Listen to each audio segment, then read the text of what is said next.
সকালবেলা তোমার কাছে মিনতি দিবস আমার তোমায় ছাড়া যায় না যেন কভু। দিবস আমার তোমায় ছাড়া যায় না যেন কভু।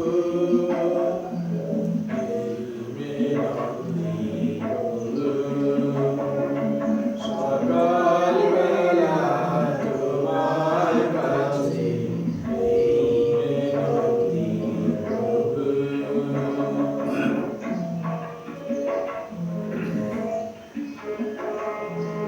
আমার সকল কাজে আমার ভয়ের মাঝে আমার শরীর গানে আমার সকল ধ্যানে তুমি থেকো শুধু।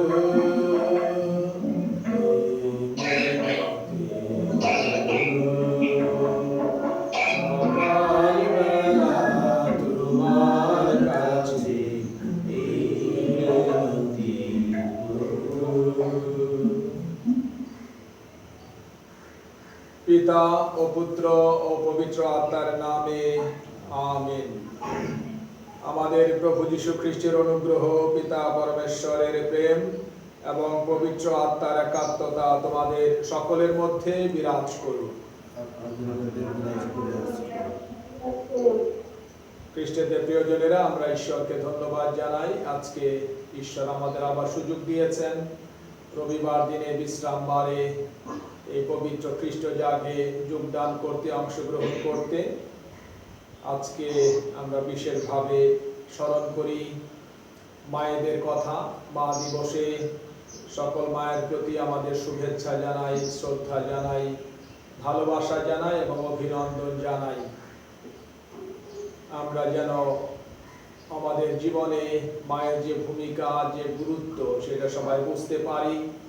প্রত্যেকজন সন্তান যেন তাদের মাকে শ্রদ্ধা করে, ভক্তি করে, ভালোবাসে এবং মায়েরাও যেন আদর্শ মা হিসাবে পরিবারের সন্তানদের এবং সবাইকে নিয়ে সুখে, শান্তিতে, আনন্দে জীবন যাপন করতে পারে। আমরা সেই জন্য বিশেষভাবে প্রার্থনা করব আজকে খ্রিস্ট জাগে। সেই সাথে অনেকে আমাদের কাছে প্রার্থনা চেয়েছেন, কারো মৃত্যুবার্ষিকী, কারো 40, কারো নানা ধরনের সমস্যা আছে, অসুবিধা আছে। আমরা তাদের সকলের কথা স্মরণ করি এবং তাদের সকলের জন্য আজকের এই খ্রিস্ট জাগে বিশেষভাবে আমরা প্রার্থনা করি। আমাদের নিজেদের জন্য আমরা প্রার্থনা করি যেন আমরা ভালো থাকতে পারি, ভালো থাকি, সুস্থ থাকি, নিরাপদে থাকি। বিশেষ করে আমাদের মন যেন সুন্দর থাকে, মনোভাব যেন সুন্দর থাকে। আমরা যেন পরস্পরের সঙ্গে মিলেমিশে শান্তিতে সুন্দর পরিবার গড়তে পারি এবং এমনিভাবে ঈশ্বরের আশীর্বাদ নিয়ে বেঁচে থাকতে পারি। অনেকবার আমরা সেটা ভুলে যাই যে আমরা মানুষ, পরস্পরের প্রতি আমাদের শ্রদ্ধা, ভক্তি, ভালোবাসা থাকা প্রয়োজন। আমরা ভুলে যাই অন্যকে ক্ষমা করতে হবে, অন্যকে গ্রহণ করতে হবে। তাই যে ভুল আমরা করি, যে পাপ আমরা করি, তাতে আমরা ঈশ্বরের কাছ থেকে, অন্যের কাছ থেকে দূরে সরে যাই। তাই আজকের এই খ্রিস্ট জাগের শুরুতে আমরা আমাদের সকল পাপ, সকল অযোগ্যতা, সকল দুর্বলতার কথা আমরা স্মরণ করি এবং অনুতপ্ত চিত্তে ঈশ্বরের কাছে এবং পরস্পরের কাছে ক্ষমা ভিক্ষা করি।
পিতা আমাদের সকল পাপ ক্ষমা করুন এবং অনন্ত জীবন দান করুন।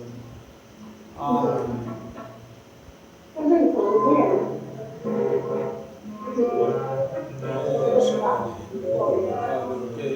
জয় ইহলোকে শান্তি কারণ ভক্তদের অন্তরে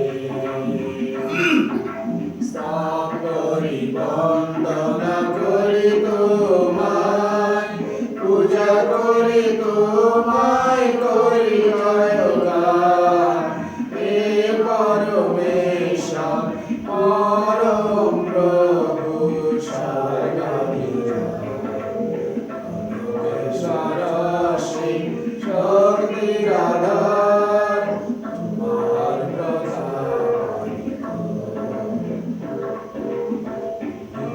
প্রকাশের উদ্দেশ্যে তোমায় করি নমস্কার। হে প্রভু যীশু খ্রিস্ট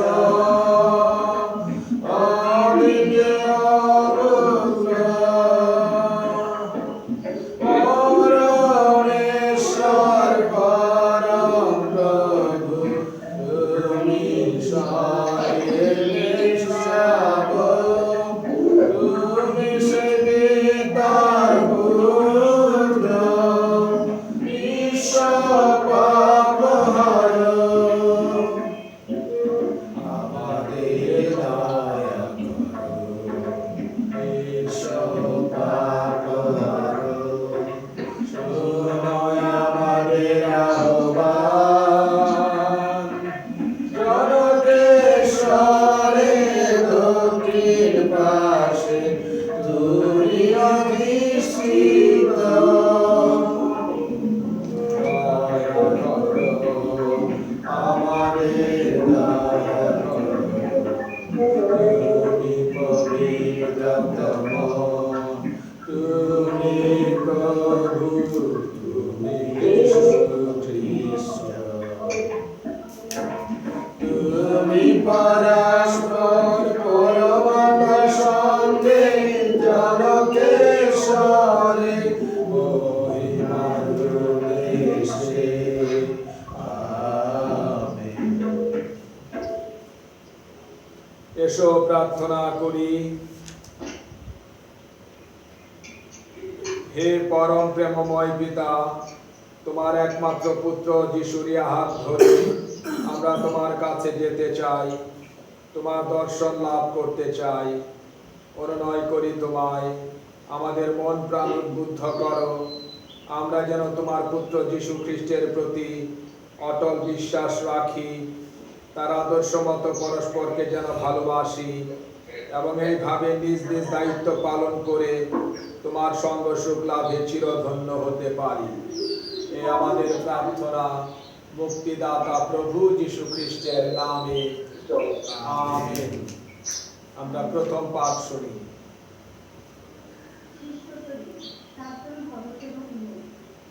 সেই সময় শিষ্যদের সংখ্যা যখন ক্রমে বাড়ছিল, তাদের মধ্যে তখন গ্রীকভাষী ইহুদিরা হিব্রুভাষীদের বিরুদ্ধে অভিযোগ জানিয়ে বলতে লাগল যে দৈনিক সাহায্য দানের ব্যাপারে তাদের বিরোধের নাকি উপেক্ষা করা হচ্ছে।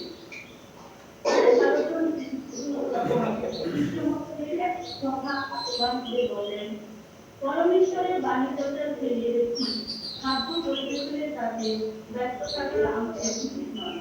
সুতরাং তোমাদের মধ্য থেকে তোমরা এখন এমন ভাই যাদের সুনাম আছে, যারা সুবিদিত এবং যারা পবিত্র আত্মার কারণে শুদ্ধ মানুষ। আমরা বরং একই ভাবে এই কাজে প্রার্থনা করব, আর আমরা নিজেরা ধ্যান প্রার্থনা নিয়ে থাকি। মানুষের কাজে মন দিল। মন্ডলীর সকলের এই প্রস্তুতি চাইল। তারা তখন বেছে নিল স্তেফানকে। তিনি ছিলেন খ্রিস্ট বিশ্বাসের প্রবুদ্ধ পবিত্র আত্মার প্রেরণায় নির্যাতিত এক মানুষ। তাছাড়া তারা বেছে নিল ফিলিপ, পত্রস, নিকানোর, পার্মিনাস এবং আন্টিওকদের নিকট। আগে তিনি ইহুদি ধর্ম গ্রহণ করেছিলেন। আবেগের সামনে তাদের নিয়ে গেলেন। লোকেরা তখন কিছুক্ষণ প্রার্থনা করে তাদের উপর একবার হাত রাখে। এরপর পরমেশ্বরের বাণী আরো করতে লাগলো এবং জেরুসালেম শিষ্যদের সংখ্যা দ্রুত গতিতে বাড়তে লাগলো। এমনকি অনেক যুবতী যাত্রীও তখন খ্রিস্ট বিশ্বাসের প্রতি আনুগত্য স্বীকার করে। প্রভুর বাণী ধন্যবাদ।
দ্বিতীয় পাঠ, সাধু পিতরের ধর্মপত্র।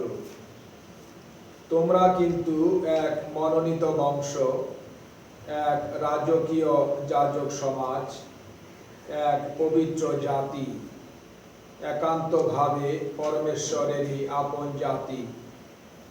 তোমরা এই জন্যেই মনোনীত, যাতে তোমাদের যিনি অন্ধকার থেকে তার অপরূপ আলোকে আহ্বান করেছেন, তারই সমস্ত মহাকীর্তির কথা তোমরা যেন প্রচার করতে পারো। এককালে কোনো জাতি ছিলে না তোমরা, কিন্তু আজ হয়ে উঠেছ স্বয়ং পরমেশ্বরেরই জাতি। এককালে তার করুণার পাত্র ছিলে না, তোমরা, কিন্তু আজ তোমরা তার করুণা পেয়ে গেছো। এই হলো প্রভুর বাণী। ঈশ্বরকে ধন্যবাদ। Hallelujah.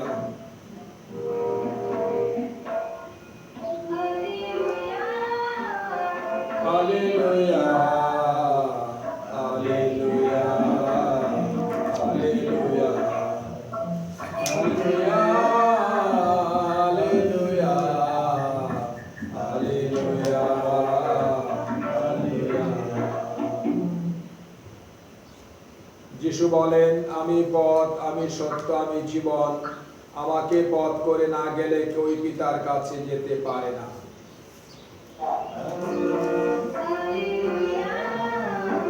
Hallelujah, hallelujah, hallelujah, hallelujah,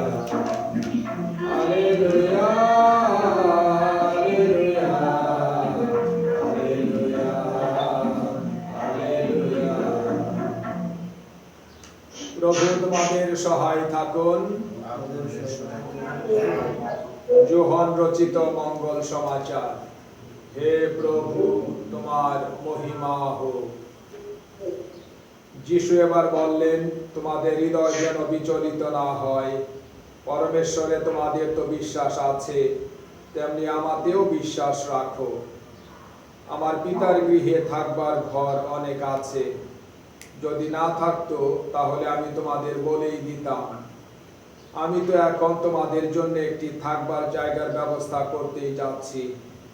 আর সেখানে গিয়ে তোমাদের জন্য সেই জায়গার ব্যবস্থা করার পর আমি আবার ফিরে আসব এবং তোমাদের তখন আমার নিজের কাছে নিয়ে যাব, যাতে আমি যেখানে আছি তোমরাও যেন সেখানেই থাকতে পারো। আমি এখন যেখানে যাচ্ছি সেখানে যাবার পথ তোমাদের তো জানাই আছে। তখন টমাস বললেন, প্রভু, আপনি যে কোথায় যাচ্ছেন আমরা তো তা জানি না, তাহলে সেখানে যাবার পথটাই বা জানবো কেমন করে? যিশু উত্তর দিলেন, আমি পথ, আমি সত্য, আমি জীবন। আমাকে পথ করে না গেলে কেউ পিতার কাছে যেতে পারে না। তোমরা যদি আমাকে সত্যি জানতে, তাহলে আমার পিতাকেও তোমরা জানতে। আসলে এখন তোমরা তাকে জানোই, তোমরা দেখতেই পেয়েছো তাকে। তখন ফিলিপ বললেন, প্রভু, পিতাকে একবার দেখিয়ে দিন আপনি, এছাড়া আর কিছুই চাই না আমরা। যিশু তাদের বললেন, সে কি? আমি যে এতদিন ধরে তোমাদের সঙ্গে রয়েছি, অথচ তুমি তবু আমাকে চেনো না ফিলিপ? আমাকে যে দেখেছে সে তো আমার পিতাকে দেখতেই পেয়েছে। তাহলে এ কথা তুমি বলছো কি করে যে পিতাকে একবার দেখিয়ে দিন? তুমি কি তাহলে বিশ্বাস করছো না যে আমি পিতার মধ্যেই রয়েছি আর পিতাও আমার মধ্যেই আছেন? আমি তোমাদের যা কিছু বলি তা তো নিজে থেকে বলি না, বরং আমার পিতা যিনি আমার মধ্যেই রয়েছেন তিনি তার নিজের যত কাজ এই ভাবে করে থাকেন। আমাকে বিশ্বাস করো, আমি পিতার মধ্যে রয়েছি আর পিতা আমার মধ্যেই আছেন। অন্য কারণে না হোক, অন্তত সেই সমস্ত কাজের জন্যই তা বিশ্বাস করো। পবিত্র মঙ্গল সমাচার। খ্রিস্ট প্রভু, তোমার প্রশংসা হোক।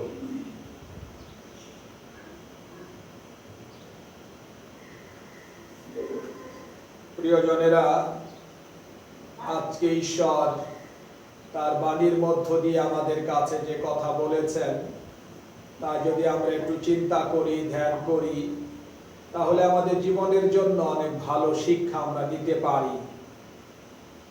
আমরা একটু একটু দেখি যে প্রথম পাঠে কি বলা হলো প্রেরিতদের কার্যাবলী থেকে। প্রেরিতদের কার্যাবলী মানে যিশুর মৃত্যুর পরে, পুনরুত্থানের পরে তার 12 জন প্রেরিত শিষ্য, 12 জন মানে একজন জুদাস আত্মহত্যা করেছে, কিন্তু অন্য 11 জন, তারপরে আরেকজনকে বেছে নেওয়া হলো, মাথিয়াস।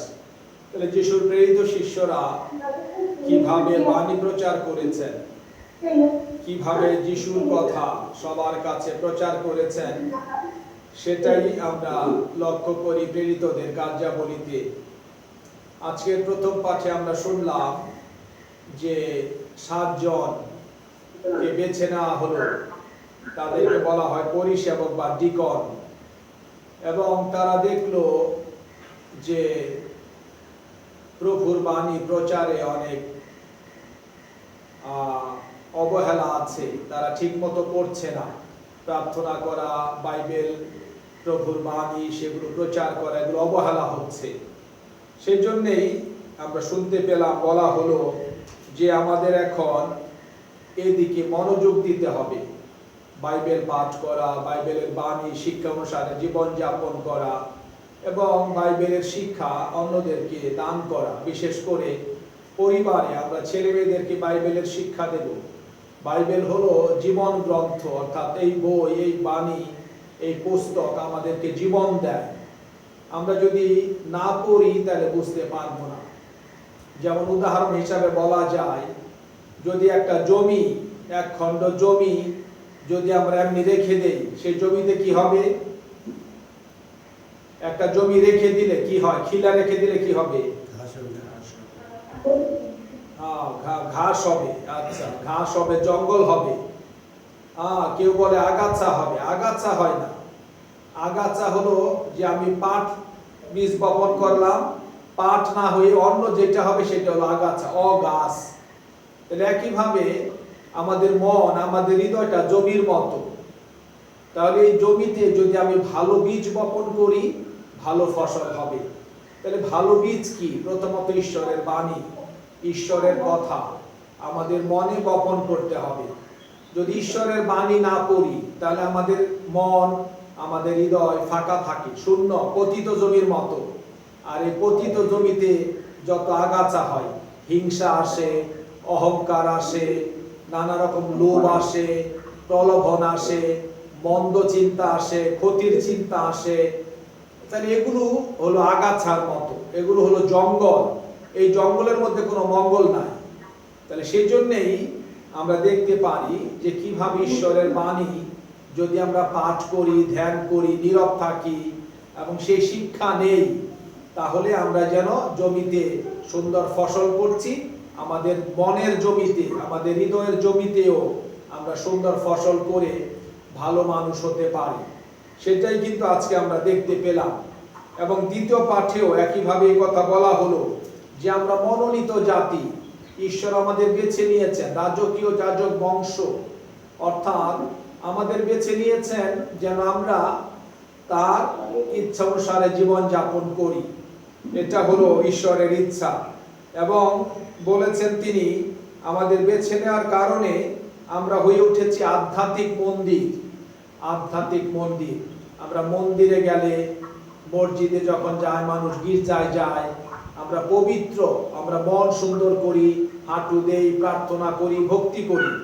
তাহলে আমাদের জীবনটাও, সাধু পৌল বলেন তোমাদের দেহটা পবিত্র আত্মার মন্দির, অর্থাৎ তোমাদের দেহের মধ্যে পবিত্র আত্মা আছে, ঈশ্বর আছে।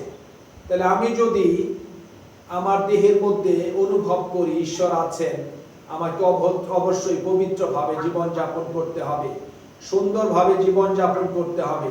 অন্যের মধ্যেও ঈশ্বর আছেন, তাহলে অন্যকেও সুন্দরভাবে দেখতে হবে, সুন্দর মন দিয়ে দেখতে হবে। অন্যের মাঝে ঈশ্বরকে দেখে আমরা যেন তাকে শ্রদ্ধা করি, ভক্তি করি, তাকে প্রণাম করি, সেটা হলো আমাদের কাজ। এটাই হলো যে আমরা কিভাবে আমাদের জীবনে ঈশ্বরের ইচ্ছা পালন করে আধ্যাত্মিক মানুষ হতে পারি, ভালো মানুষ হতে পারি, পবিত্র মানুষ হতে পারি। সেই জন্যেই এই বিষয়টা আমরা আজকে শাস্ত্র পাঠে শুনেছি। শুধু শুনবো না, আমরা মনে রাখবো। দ্বিতীয়ত, শুধুমাত্র এমনি মিশা হচ্ছে সেটা না, প্রতিদিন সন্ধ্যেবেলা বা বিকেল বেলা, এখন যদি কাজ কম থাকে, বিকেল বেলা যদি আমরা একটু বসি, একটা বাইবেল পাঠ করলো, সবাই শুনলো, ছেলে মেয়েরা, তারপর একটু জিজ্ঞেস করা হলো কি পড়া হলো, আমরা কি শিখলাম, কোন বাক্যটা বা কোন শব্দটা ভালো লেগেছে, তাহলে এটা যদি আমরা একটু সহভাগিতা করি, বাইবেল সহভাগিতা, তাহলে কিন্তু আমরা ছেলে মেয়েদের মনেও ভালো বীজ বপন করতেছি। তখন ছেলে মেয়েরা ভালো চিন্তা করবে। আমরা যদি ধৈর্য শিখাই ছেলে মেয়েদের, তারা ধৈর্য ধরবে। ছেলে মেয়েদের যদি আমরা কষ্ট করতে শিখাই, তারা কষ্ট সহিষ্ণু হবে। ছেলে মেয়েদেরকে যদি আমরা ভালো আদর্শ দেখাই, তারা ভালো মানুষ হয়ে উঠবে। তাহলে এটা হলো আমাদের দায়িত্ব। এটা মুখে দিয়ে হবে না, এটা শুধু কথাই হবে না, আমাদের কাজে সেটা হবে। যেটা মঙ্গল সমাচার আমরা শুনলাম, যিশু বলেছেন আমার কথা বিশ্বাস না করো ঠিক আছে, আমার কাজ বিশ্বাস করো আমি কি কাজ করতেছি। যিশু অসুস্থকে সুস্থ করেছেন, অন্ধ মানুষকে দৃষ্টিশক্তি ফিরিয়ে দিয়েছেন, মৃত মানুষকে বাঁচিয়ে তুলেছেন, ক্ষুধার্ত মানুষকে খাবার দিয়েছেন, 5,000 মানুষকে ঝড় থামিয়ে দিয়েছেন। তাহলে এগুলো সব যিশুর কাজ। এই কাজ দেখেই তো বোঝা যায় যে যিশু ঈশ্বর পুত্র, তিনি ঈশ্বর, কারণ মানুষ এটা করতে পারবে না। তাহলে একইভাবে তুমি যে কাজ করো, আমি যে কাজ করি, এটা দেখে প্রমাণ হবে আমি কি ভালো মানুষ, আমি কি ঈশ্বরের সন্তান, আমি কি খ্রিস্টান, অথবা আমি কে, আমি কি। যদি সামান্য ব্যাপারে আমি রাগ করি, সামান্য ব্যাপারে আমি ঝগড়া করি, সামান্য ব্যাপারে আমি অভিমান করি, সামান্য ব্যাপারে আমি কথা বন্ধ করে দেই, সামান্য ব্যাপারে অন্যের সঙ্গে আমি মিশতে না চাই, তাহলে বুঝতে হবে আমার মনের জমিতে, হৃদয়ের জমিতে শয়তানের বীজ আসছে, ঈশ্বরের বীজ না। শয়তান বলে মরে যাও, শয়তান বলে ঝগড়া করো, শয়তান বলে মারামারি করো, শয়তান বলে ওকে ক্ষতি করো, এগুলো সব শয়তানের বীজ। তাহলে আমরা শয়তানের সন্তান না, আমরা ঈশ্বরের সন্তান। ঈশ্বরের সন্তান নম্র থাকে, ঈশ্বরের সন্তান ভালো চিন্তা করে, ঈশ্বরের সন্তান ভালো কথা বলে, ঈশ্বরের সন্তান ভালো ব্যবহার করে, ঈশ্বরের সন্তান ভালো জীবন যাপন করে। তাহলে আজকে আমরা 4টা বিষয় মনে রাখবো সব কথার মধ্যে, 4টা সত্য। প্রথম সত্য হলো সৎ চিন্তা, আমাদের চিন্তাটা সৎ হবে, ভালো চিন্তা, মঙ্গল চিন্তা, নিজের ভালো, অন্যের ভালো। শুধু নিজের ভালো না, অন্যের ভালো যারা করে তারা হলো সত্যিকার মানুষ, যে আমার কষ্ট হলেও আমি অন্যের ভালো করব, তাহলে সৎ চিন্তা। দ্বিতীয়ত হলো সৎ বাক্য, আমি যে কথাটা বলবো এটা সত্য কথা হবে, এটা ভালো কথা হবে, এটা অন্যের উপকার করবে, অন্যের মঙ্গল করবে, তাহলে সৎ বাক্য বা সত্য কথা। তৃতীয়ত হলো সৎ কাজ, আমি যে কাজ করব এটা ভালো কাজ, এটা মঙ্গল কাজ, এটা অন্যের উপকার করবে, ক্ষতি করবে না, কারো ক্ষতি করবে না, এটা হলো সৎ কাজ। তাহলে সৎ চিন্তা, সৎ বাক্য এবং সৎ কাজ, এই 3টা যদি কেউ করে তার জীবনটা কি হবে? অসৎ জীবন না সৎ জীবন? অতসী কি হবে, সৎ জীবন না অসৎ জীবন? সৎ জীবন। সৎ জীবন। তাহলে সৎ জীবনের জন্য কি কি হইতে হবে? প্রথম কি? সৎ চিন্তা, সৎ চিন্তা। দ্বিতীয়ত সৎ কথা, সৎ বাক্য বা সৎ কথা। তৃতীয়ত সৎ কাজ, সৎ কাজ। এই 3টা যে করে তার ফল কি হবে? জীবনটা কি হবে? সৎ জীবন, মঙ্গল, সৎ জীবন হবে। তাহলে আমরা আবার মনে রাখি কি কি করতে হবে? 1 সৎ চিন্তা, দ্বিতীয় সৎ বাক্য বা কথা, তৃতীয় সৎ কাজ। এই 3টার ফল কি হবে? সৎ জীবন। হ্যাঁ, তাহলে আমরা সৎ জীবন চাই, কিন্তু যদি সৎ চিন্তা না করি, ভালো চিন্তা না করি, সৎ বাক্য সত্য কথা না বলি, এবং আমরা যদি সৎ পথে না চলি, সৎ কাজ না করি, তাহলে জীবনটা কি হবে না? সৎ হবে না। তাহলে যিশু যখন বলেছেন আমি সত্য, আমি জীবন, আমি পথ, তাহলে আমরা এইভাবে যিশুর জীবনে এই সত্য কথা বলি, সত্য পথে চলি, এবং সৎ চিন্তা করি, এবং সৎ কাজ করি, ভালো কাজ করি, আর এভাবে আমাদের জীবনটা হয় সৎ জীবন, সুন্দর জীবন। অন্যকে দোষ দিলে আমি ভালো হতে পারবো না, আমাকে ভালো হওয়ার জন্য চেষ্টা করতে হবে। আরেকজনকে যদি আমি দোষ দিই, ঝগড়া হবে, ঝগড়া করলে শান্তি হয় না, ক্ষমা করলে শান্তি হয়, অন্যকে ভালোবাসলে শান্তি হয়, অন্যকে গ্রহণ করলে শান্তি হয়। এটাই হলো যিশুর জীবন। যিশু বলেছেন ক্ষমা করো। যখন ক্রুশে দেওয়া হলো যিশুকে, যিশু কি বলেছেন শত্রুদেরকে? পিতা এদের ক্ষমা কর, পিতা এদের ক্ষমা কর। তাহলে ক্ষমার মধ্যে আমাদের জীবন। ক্ষমা না করলে মনে কষ্ট, মনে যন্ত্রণা, অশান্তি, অরাজকতা হয়। ক্ষমা করলে, গ্রহণ করলে জীবন সুন্দর হয়। তাহলে আমরা যিশুর দিকে তাকাবো, ক্রুশের দিকে তাকাই, যিশু আছেন। তাহলে যিশু বলেন কি? ফিরে আয়, ফিরে আয়। আমরা যিশুর কাছে ফিরে আসি এবং যিশুর জীবনে আমরা পথ চলি। আমি পথ, আমি সত্য, আমি জীবন। তাই আমরা যেন চেষ্টা করতেছি, খুব ভালো, আরো চেষ্টা করতে হবে, সবাই মিলে আমরা চেষ্টা করব। খালি এই কথা বললে হবে না, আমাদের বাড়ি থেকে এতজন ফাদার, এতজন সিস্টার, আবার ব্রাদার হবে সুহেলে না কি হবে, ওটা বলা যথেষ্ট না। ফাদার ব্রাদার সিস্টার হয়েছে ভালো, কিন্তু তাদের জন্য প্রার্থনা করা, পরিবারে আদর্শ দেখানো এবং আমাদের সুন্দর জীবন দিয়ে যিশুর পথে চলে আমরা সেই আদর্শ দেখাতে পারি। তাই আজকে আমরা ঈশ্বরের কাছে শক্তি চাই, আশীর্বাদ চাই। বলেছি শুরুতে মায়েদের জন্য প্রার্থনা করি। 13ই মে ফাতেমা রানীর পর্ব, তাহলে মা দিবস পালন করা হয়। আজকে রবিবার দিনে আমরা সেটা স্মরণ করি, কারণ আজকের দিনে অনেক মানুষের কাছে আমরা কথা বলতে পারি। তাহলে মায়ের প্রতি শ্রদ্ধা, ভক্তি আমাদের জীবনে শক্তি।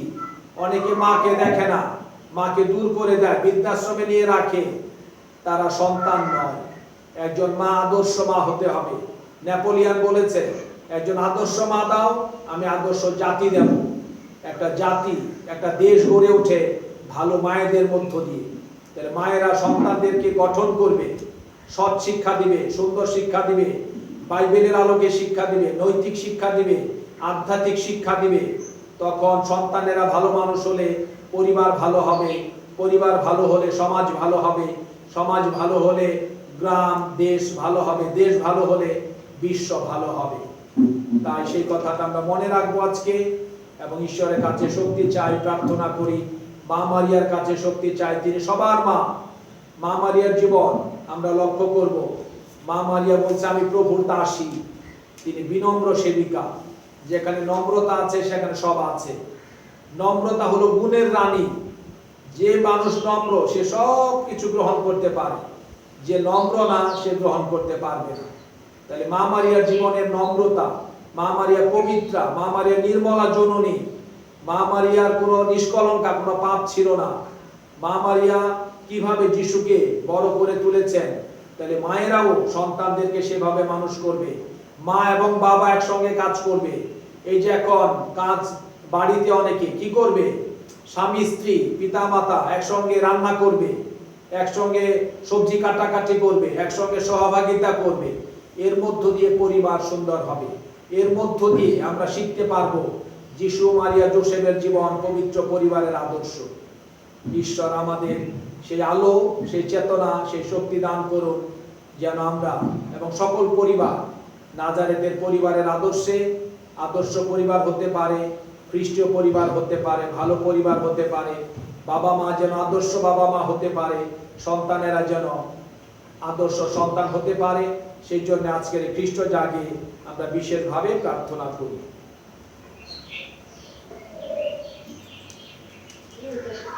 আমরা বিশ্বাস স্বীকার করি স্বর্গ মর্তের স্রষ্টা, সর্বশক্তিমান পিতা ঈশ্বর এবং তার দ্বিতীয় পুত্র আমাদের প্রভু সেই যীশু খ্রিস্টে আমি বিশ্বাস করি, যিনি পবিত্র আত্মার প্রভাবে গর্ভস্থ হইয়া কুমারী মারিয়া হইতে জন্মগ্রহণ করিলেন, পন্ত পিলাতের শাসনকালে যাতনা ভোগ করিলেন, ক্রুশবিদ্ধ কতবার সমাধিস্থ হলেন, পাতালে অবরোহণ করিলেন, তৃতীয় দিবসে মৃতদের মধ্য হইতে পুনরুত্থান করিলেন, স্বর্গারোহণ করিলেন, সর্বশক্তিমান পিতা ঈশ্বরে দক্ষিণ পার্শ্ব প্রবিষ্ট আছেন, সেই স্থান হইতে মৃত মৃতে বিচারার্থ আগমন করিবেন। আমি পবিত্র আত্মায় বিশ্বাস করি, পুণ্যময়ী ক্যাথলিক মণ্ডলী সিদ্ধগণের সমবায়, পাপের ক্ষমা, শরীরের পুনরুত্থান ও অনন্ত জীবন বিশ্বাস করি। আমেন। আমরা এখন কয়েকটি উদ্দেশ্য জানিয়ে প্রার্থনা করি। আমরা উত্তরে বলবো, হে প্রভু আমাদের প্রার্থনা শোনো। বলি সবাই, হে প্রভু আমাদের প্রার্থনা শোনো।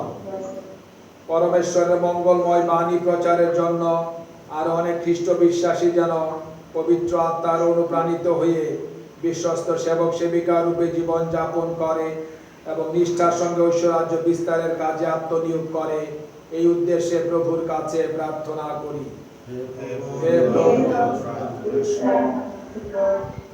এক রাজকীয় যাজকীয় পবিত্র প্রবক্তামূলক সমাজ বা মণ্ডলী গঠনের নিমিত্ত আমাদের সকল খ্রিস্ট ভক্ত বিশেষভাবে যুবক যুবতী যেন প্রভু যিশুর আহ্বানে সাড়া দেয় এবং তাদের খ্রিস্টের বিশ্বাসকে যেন কার্যত জীবন দৃষ্টান্তের দ্বারা প্রকাশ ও প্রচার করতে পারে, এই উদ্দেশ্যে প্রভুর কাছে প্রার্থনা করি। বাংলাদেশের খ্রিস্ট মণ্ডলী সমাজ ও দেশের নেতা নেত্রী এবং শিক্ষা প্রতিষ্ঠান, সংঘ সমিতি ও সংস্থাগুলোর পরিচালক বর্গ এবং সভ্য সমাজের জন্য প্রার্থনা করি যেন তারা তাদের কর্মক্ষমতা, দক্ষতা, যোগ্যতা, শক্তি, সামর্থ্য, জ্ঞান, বুদ্ধি, প্রতিভা ও ধর্মবিশ্বাসকে যথাযথভাবে খাটিয়ে এক পবিত্র জাতি গঠনে তৎপর হয়ে ওঠে, এই উদ্দেশ্যে আমরা প্রভুর কাছে প্রার্থনা করি। হে প্রভু, আমাদের প্রার্থনা শোনো। আমরা প্রার্থনা করি বর্তমান বিশ্বে যে পরিস্থিতি করোনা ভাইরাসের জন্য, এই করোনা ভাইরাসের কারণে অনেক মানুষ আক্রান্ত, অনেক মানুষ মারা যাচ্ছে।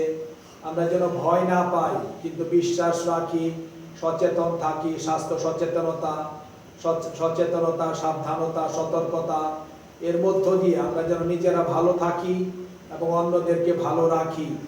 আমরা যেন স্বাস্থ্যবিধি মেনে চলতে পারি এবং যারা সেবা করছে, ডাক্তার, নার্স, পুলিশ বাহিনী, সেনাবাহিনী, স্বেচ্ছাসেবক দল, তাদের সবাইকে যেন ঈশ্বর ভালো রাখেন, সুস্থ রাখেন এবং সবার সহযোগিতার মধ্য দিয়ে সারা পৃথিবী যেন এই বিপদের হাত থেকে রক্ষা পেতে পারে। সমস্ত মানুষ যেন এই বিপদের মধ্যে ঈশ্বরের শক্তিকে অনুভব করতে পারে এবং সবাই যেন আমরা নিরাপদে থাকতে পারি। ঈশ্বর যেন আমাদের আশীর্বাদ করেন, এই উদ্দেশ্যে আমরা প্রভুর কাছে প্রার্থনা করি। আজকে কয়েকজন আমার কাছে প্রার্থনা চেয়েছেন। তুমিলিয়া সম্প্রদায়ের এক সিস্টারের বাবার 40 নাগরিক, তার বাড়ি 40 দিন আগে মারা গেছে, তার জন্য, তার নাম ডোনাল্ড। সেই সাথে প্রার্থনা করি যারা করোনা ভাইরাসে বিভিন্ন জায়গায় মারা গেছে, তারা যেন সবাই ঈশ্বরের দয়া, ঈশ্বরের আশীর্বাদ লাভ করে। ঈশ্বর যেন তাদের সবাইকে স্বর্গে চিরশান্তি দান করেন। সেই সাথে আমাদের আত্মীয় স্বজন যারা মারা গেছেন, বাবা মা, ভাই বোন, মাসি পিসি, মামা মামি, পূর্বপুরুষ, ঠাকুরদা ঠাকুরমা, আমাদের আগের বংশ যারা মারা গেছেন, আমাদের গ্রাম থেকে যারা মারা গেছেন, ঈশ্বর যেন তাদের সবাইকে স্বর্গে অনন্ত জীবন দান করেন, এই উদ্দেশ্যে আমরা প্রভুর কাছে প্রার্থনা করি।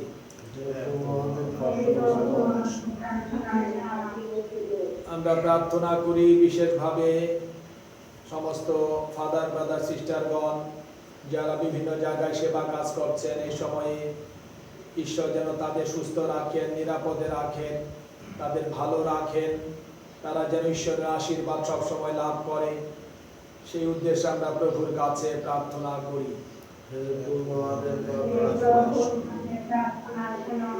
আমরা প্রার্থনা করি পরিবারের জন্য। অনেক পরিবারে অনেক ভালো পরিবেশ, সুন্দর পরিবেশ আছে, আদর্শ পরিবার, তাদের জন্য ঈশ্বরকে ধন্যবাদ জানাই। অনেক পরিবারে আবার অশান্তি আছে, স্বামী স্ত্রী সন্তানদের মধ্যে মনোমালিন্য, ঝগড়াঝাটি, সেখানে যেন ঈশ্বর সবাইকে আশীর্বাদ করেন। সবাই যেন আমরা নিজেদের ভুল সংশোধন করতে পারি, সবাই যেন সবাইকে গ্রহণ করতে পারি, সৎ চিন্তা, সৎ বাক্য, সৎ কাজ এর মধ্য দিয়ে আমরা যেন সবাই সৎ জীবন যাপন করে যিশুর পথে এগিয়ে চলতে পারি, এই উদ্দেশ্যে আমরা প্রভুর কাছে প্রার্থনা করি। আমাদের মনে যে প্রার্থনা আছে আমরা নীরবে সেই প্রার্থনা ঈশ্বরের কাছে নিবেদন করি।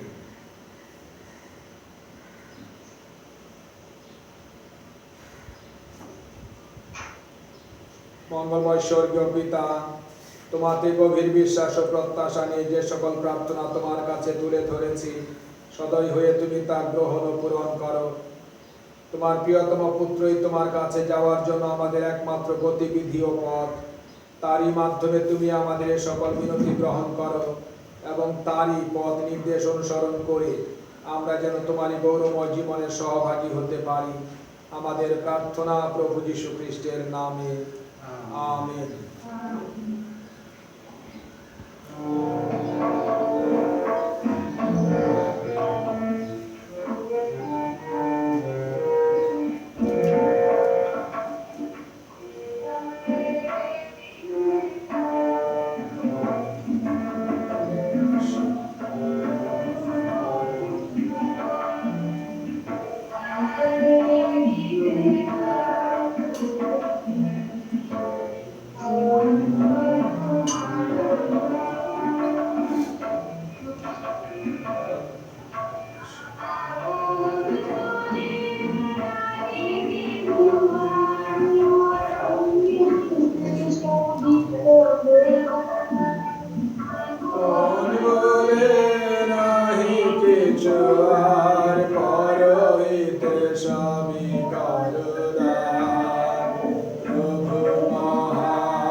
প্রিয়জনেরা প্রার্থনা করো যেন আমাদের ভক্তি ভালোবাসার এই অর্ঘ্য নিবেদন পরম পিতার কাছে গ্রহণযোগ্য হয়।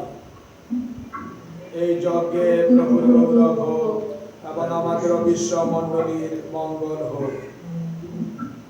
এই অপরূপ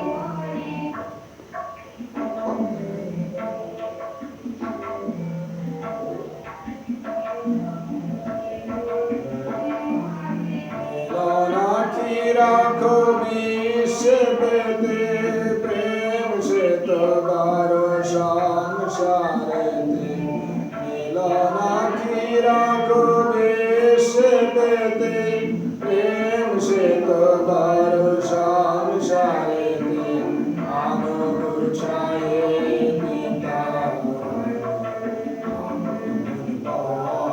ধনী নির্ধান যার বেদিতে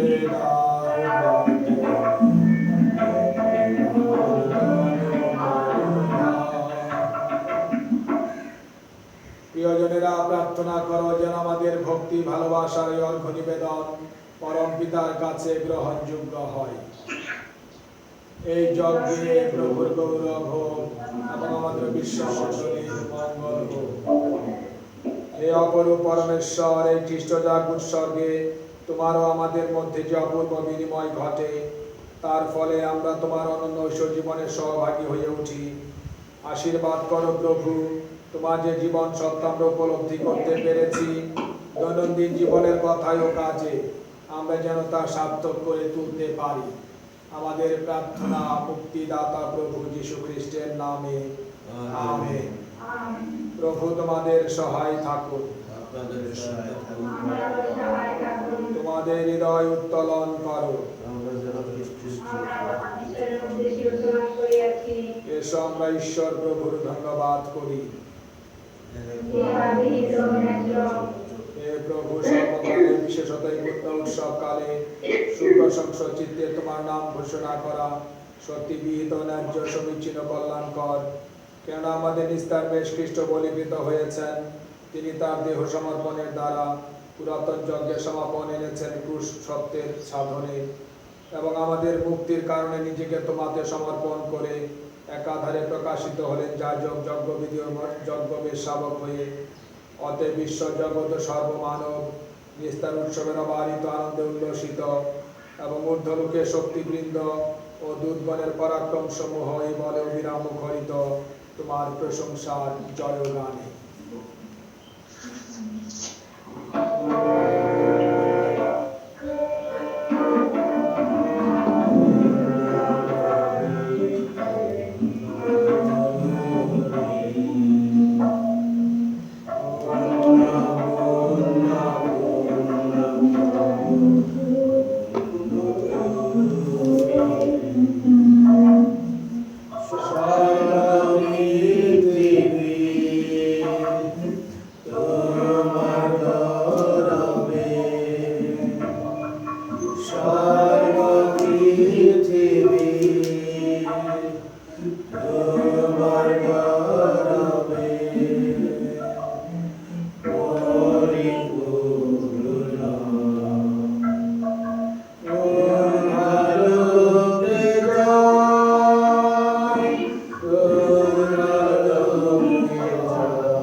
সত্যই হে প্রভু, তুমি পবিত্র, সমস্ত পবিত্রতার উৎস নয় করে শিশির বর্ষণের মতো তোমার আত্মার প্রেরণে উপহার পবিত্র করো, যেন তা আমাদের জন্য আমাদের প্রভু যীশু খ্রিস্টের দেহ ও রক্তে পরিণত হয়।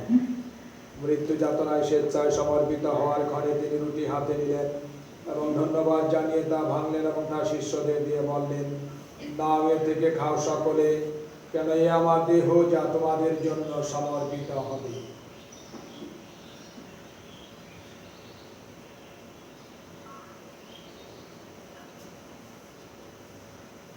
তেমনি ভাবে সান্ধ্যভোজের পরে তিনি পান পাত্রটি নিলেন, পুনরায় তোমাকে ধন্যবাদ জানিয়ে তার শিষ্যদের দিয়ে বললেন, নাও এ থেকে পান করো সকলে, কেন আমার রক্তের পাত্র, নূতন ও শাশ্বত সন্ধির রক্ত, যা তোমাদের অনেকের জন্য পাপ মোচনের উদ্দেশ্যে পাতিত হবে। আমার শরণার্থে তোমরা এই অনুষ্ঠান করো।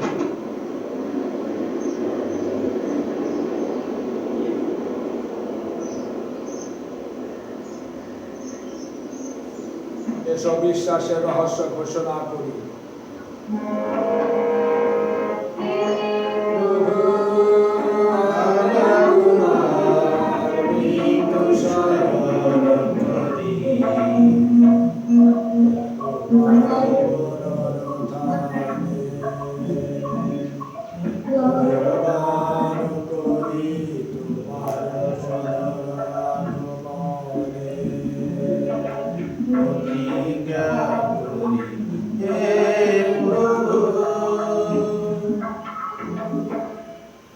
অতএব হে প্রভু, তার মৃত্যু পুনরুত্থানের স্মরণ পালন করে আমরা জীবনদায়ী রুটি ও মুক্তিদায়ী পান পাত্র তোমার কাছে নিবেদন করি।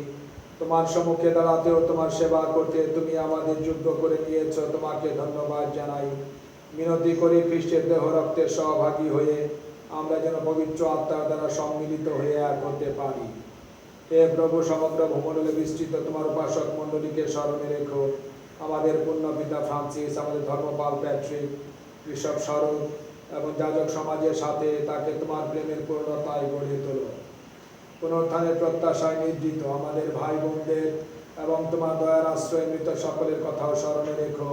তোমার মুখমণ্ডলের বিভায় তাদের স্থান দিও। অনুনয় করি আমাদের সকলের প্রতিও সদয় হও, যেন ঈশ্বর জননী ধন্যা কুমারী মারিয়া, তার স্বামী ধন্য যোসেফ, ধন্য প্রেরিত শিষ্যগণ এবং যুগে যুগে তোমার বিধিভাজন সকল সাধু সাধ্যের সঙ্গে আমরাও শাশ্বত জীবনের সহভাগী হওয়ার যোগ্য হয়ে উঠি এবং তোমার প্রশংসা মহিমা কীর্তন করতে পারি তোমার পুত্র যীশু খ্রিস্টেরই দ্বারা। তার দ্বারা, তারই সঙ্গে, তারই মধ্যে পবিত্র আত্মার সংযোগে এ সর্বশক্তিমান পিতা পরমেশ্বর, সমস্ত গৌরব তোমারই, তোমারই সমস্ত মহিমা যুগে যুগান্তরে। আমেন।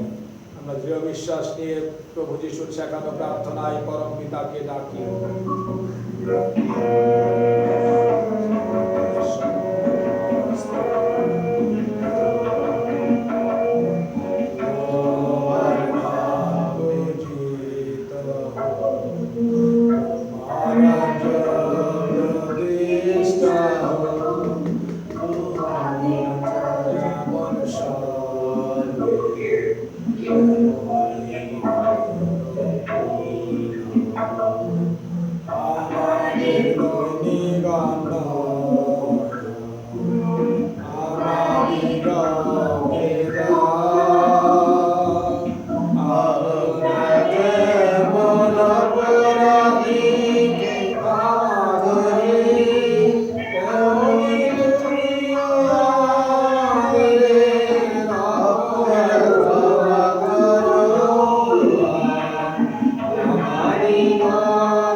সকল অনর্থ হইতে আমাদের রক্ষা করো। প্রসন্ন হয়ে প্রত্যহ আমাদের শান্তি প্রদান করো, যেন তোমার করুণার উপর নির্ভর করে আমরা পাপ থেকে সর্বদা মুক্ত এবং সমস্ত সংকট থেকে নিরাপদে থাকি। আমরা রয়েছি সেই পূর্ণ আশায় এবং আমাদের মুক্তিদাতা যীশু খ্রিস্টের আগমনের প্রতীক্ষায়।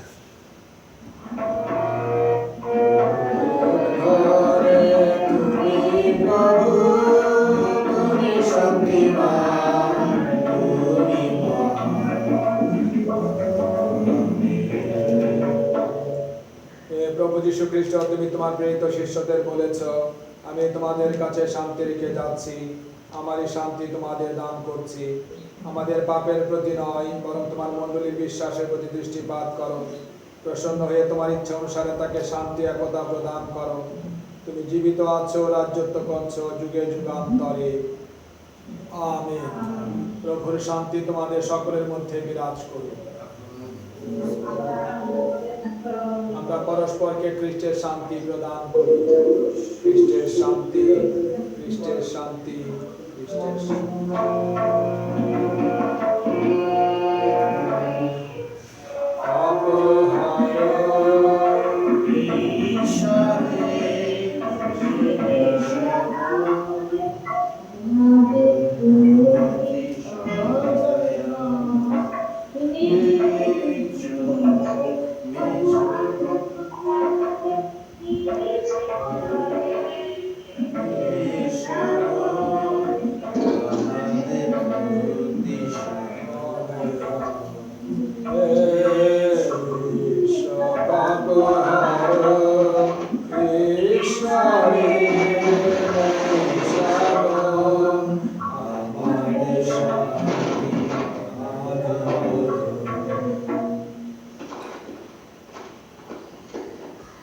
এই দেখো ঈশ্বরের মেষশাবক, দেখো যিনি বিশ্ব পাপহর। ধন্য তারা যারা মেষশাবকের ভোজে নিমন্ত্রিত। হে প্রভু, তোমাকে গ্রহণ করতে আমি অযোগ্য, কিন্তু বিশ্বাস করি তোমার বাক্যে আমি মুক্তি পাব। আমরা সবাই যিশুর দিকে তাকাই। সামনে যে রুটি দেখতে পাচ্ছি, প্রভু যিশু উপস্থিত আছেন। আমরা সবাই তার দিকে তাকিয়ে তার আশীর্বাদ গ্রহণ করি। আধ্যাত্মিক কমিউনিয়ন, আধ্যাত্মিকভাবে তার আশীর্বাদ আমরা লাভ করি।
এসো প্রার্থনা করি।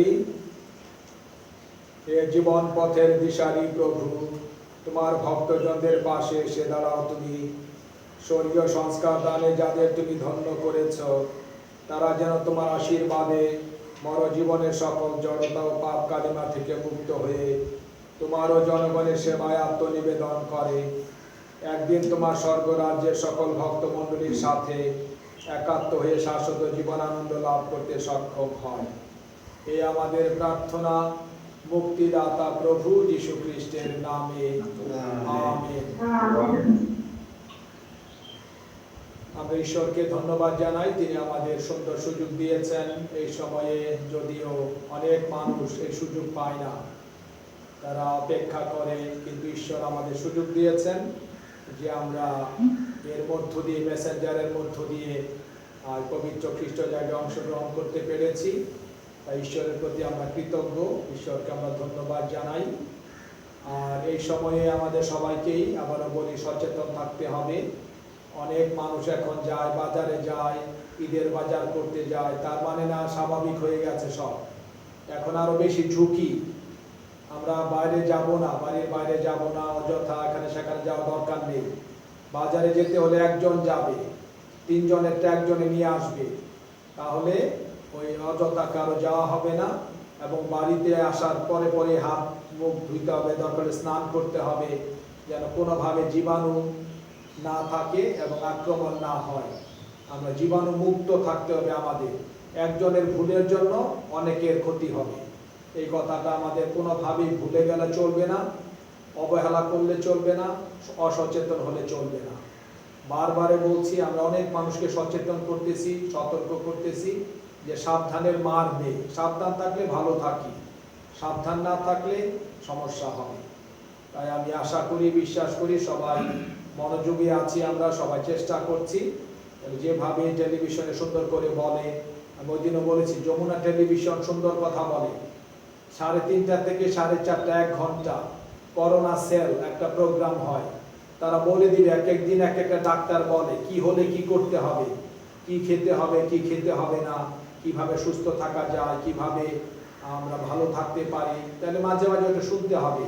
তাদের পরামর্শগুলো শুনলে আমরা নিজেরা বুঝতে পারবো কি করতে হবে এবং কিভাবে থাকতে হবে, এবং অন্যদেরকেও আমরা কিভাবে নিরাপদে রাখতে পারি। তাই সবাইকে আবারও শুভেচ্ছা জানাই। সবার জন্য আমরা প্রার্থনা করি, পরস্পরের জন্য আমরা প্রার্থনা করব, যেন আমরা সবাই সুস্থ থাকতে পারি, নিরাপদে থাকতে পারি।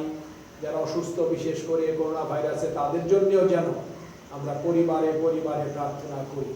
তাই আজকের এই দিনে আবারও সকল মায়েদের প্রতি আমাদের শ্রদ্ধা, আমাদের ভক্তি, ভালোবাসা, প্রণাম। মা মারিয়া, যিনি আমাদের সবার মা, মা মারিয়া আমাদের মায়েদের ভালো রাখুন, সুস্থ রাখুন। কারণ মা মারিয়া হচ্ছেন স্বাস্থ্য প্রদায়িনী মা, তিনি স্বাস্থ্য দেন। মা মারিয়ার কাছে আমাদের সকল মায়েকে রাখি। জীবিত মৃত সকল মা, আমাদের যাদের মা মারা গেছেন, স্বর্গ থেকে মায়েরা যেন আমাদের এই মায়েদের আশীর্বাদ করেন, আমাদের আশীর্বাদ করেন, যেন আমরা মায়ের আশীর্বাদ নিয়ে সবসময় ভালো থাকতে পারি। আর ওই যেটা বলছিলাম, যে আমরা প্রতিদিন যেন পরিবারে প্রার্থনা করি, সন্ধ্যেবেলা বা বিকেলবেলা যখন সুযোগ হয়। আর এই প্রার্থনার মধ্য দিয়ে আমরা ঈশ্বরের শক্তি পাবো, ঈশ্বরের জীবন লাভ করতে পারি। প্রভু তোমাদের সহায় থাকুন। সর্বশক্তিমান ঈশ্বর, পিতা ও পুত্র ও পবিত্র আত্মা তোমাদের সকলকে আশীর্বাদ করুন। আমেন। পবিত্র খ্রিস্ট যাগ সমাপ্ত হলো। আমরা খ্রিস্টের প্রেমে ও শান্তিতে জীবন যাপন করি। ঈশ্বরকে ধন্যবাদ।